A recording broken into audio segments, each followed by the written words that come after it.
back to 5 interesting strumming patterns with me, David La, who plays the guitar. If you have been enjoying this strumming pattern series, then please subscribe to my channel. And also down there, there is a free tablet chart to be downloaded. We're looking at pattern number 4, which is what I just played. And I love this pattern mainly because it sounds cool, sort of fast like that. But it also sounds quite cool, nice and slow.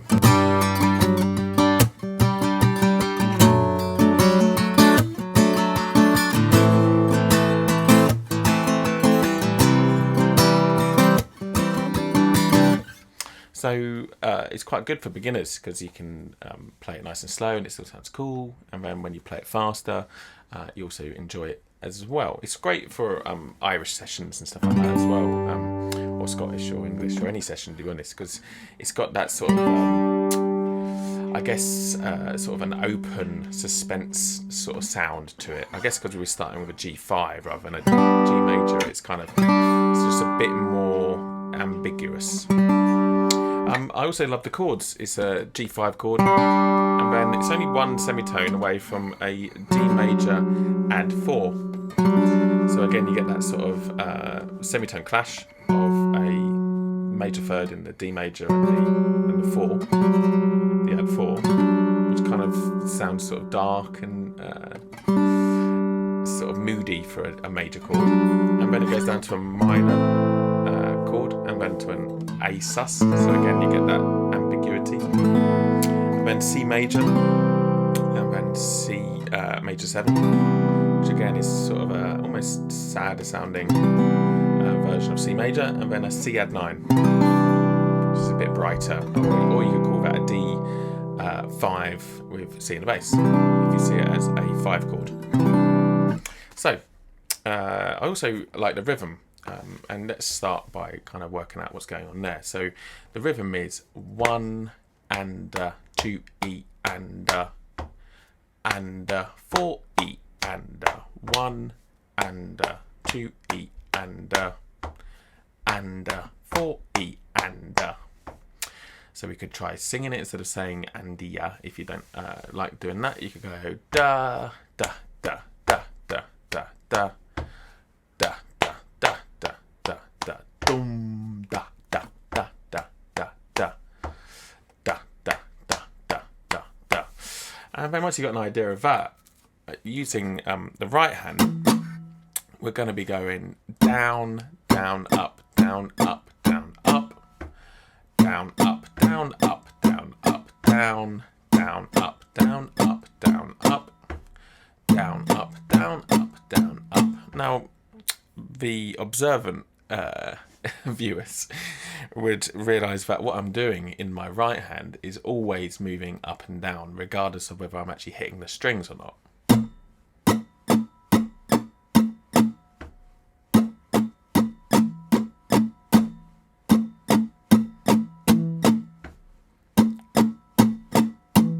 This is a really good technique for keeping in time. If your hand is always moving the little movements are more likely to be in time than big jerky movements.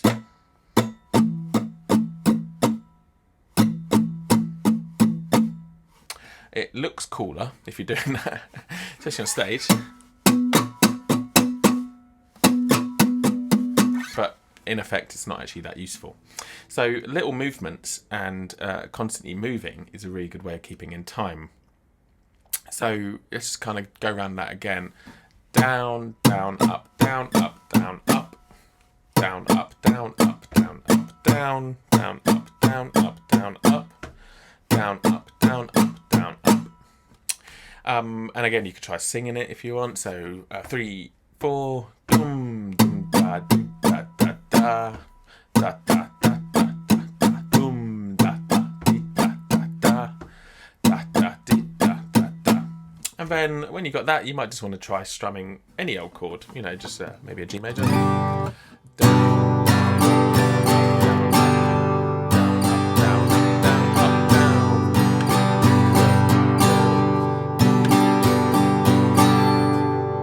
Just to get you into the flow of the chords. So let's look at the chords now. So we're going to start with this G5. And this is basically going to be the third finger on the 5th fret of the D string, an open G string, and then the first finger on the 3rd fret of the B string. So you're playing the notes G, G, and D. So that's a G5 chord. It's a good idea to arch those fingers so you can hear that open G string ring at the same time as the closed position G.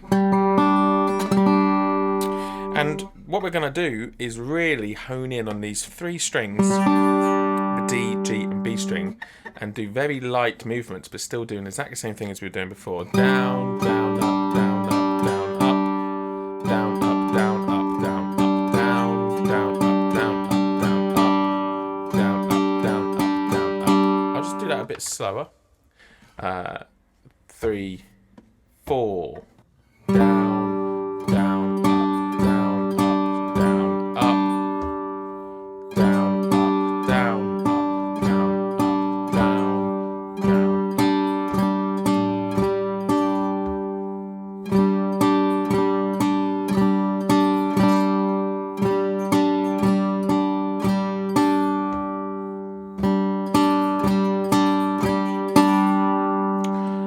just spend a long time kind of getting that groove going on just those 3 strings, because most of this chord sequence is on those 3 strings.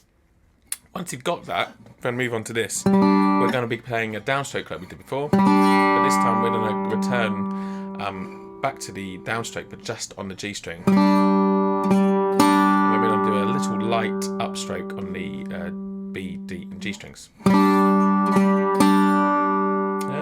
Then we're going to do a semitone below that G on the 5th fret, which is an F sharp, and we're going to play that note and then hammer on to that 5th fret.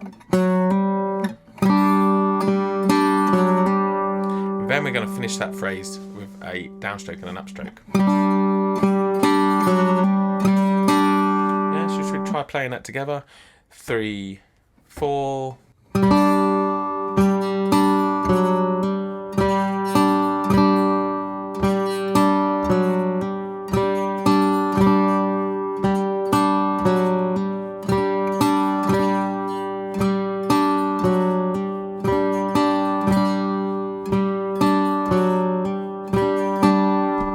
Then we're going to add one more little movement, which is again basically the same thing.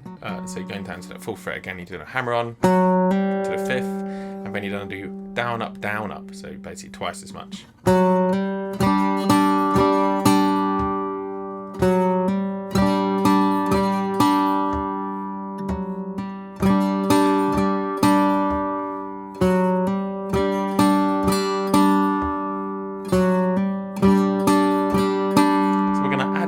To the previous phrase, so it's going to sound like this: 3, 4. There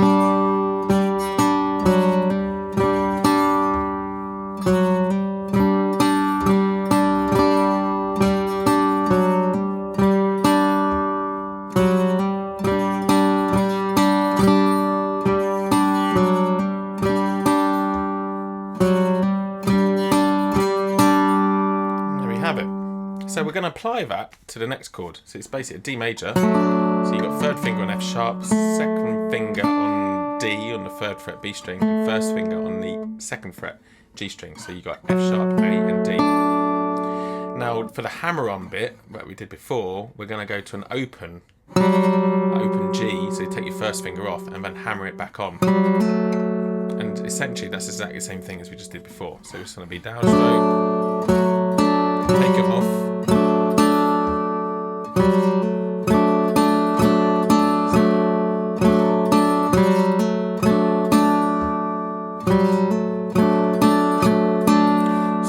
basically playing the D string and the G string at the same time, so you can be a little bit more loose in your approach to strumming.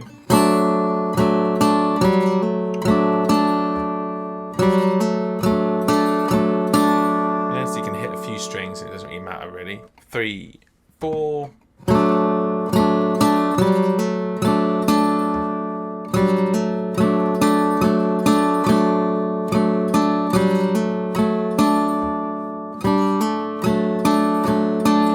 My right hand is always moving, it's not going jerky, it's always just fluid and really loose. When I go down to an A minor now for the next bar, And then the hammer on is going to be the first finger taken off again and hammering back on. So we're going to go from an A minor to an A sus2. The 2 is a B in an A major scale. So therefore, when you play a B over a root and a fifth, it makes an A sus2. So we're going to go A minor, and I'm going to take it off, and then hammer it back on. 3, 4.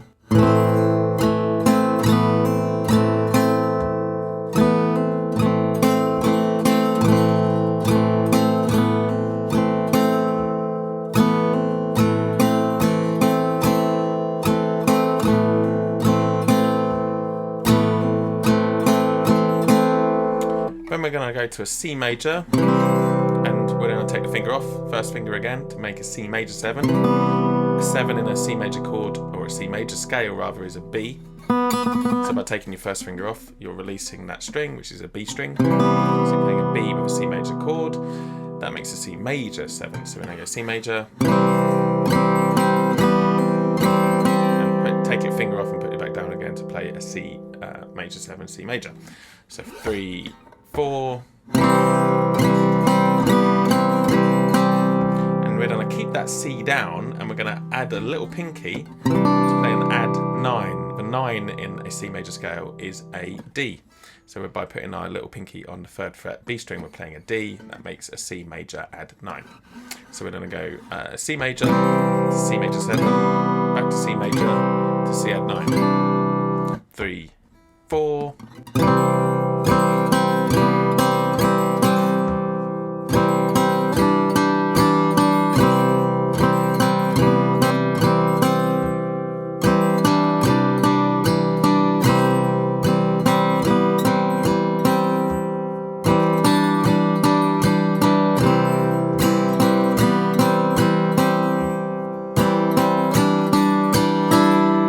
There we have it. So the whole thing should sound like this. 3, 4.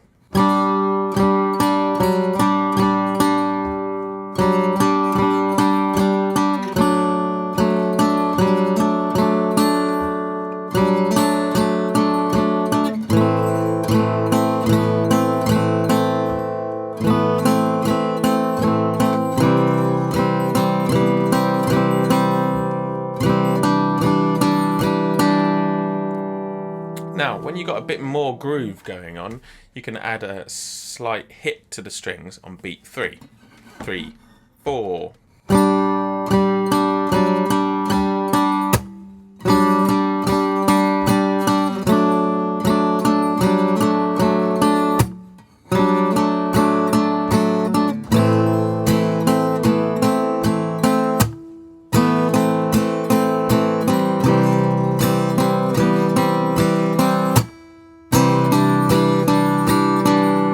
All I'm literally doing there is just hitting the strings, and the idea is the strings are tapping against the frets. And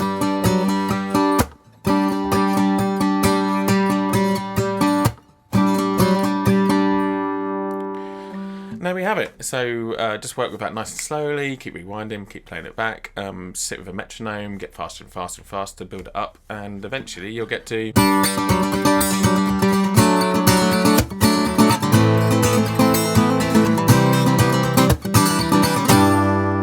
hopefully. That's it, guys. Thank you very much for watching. See ya.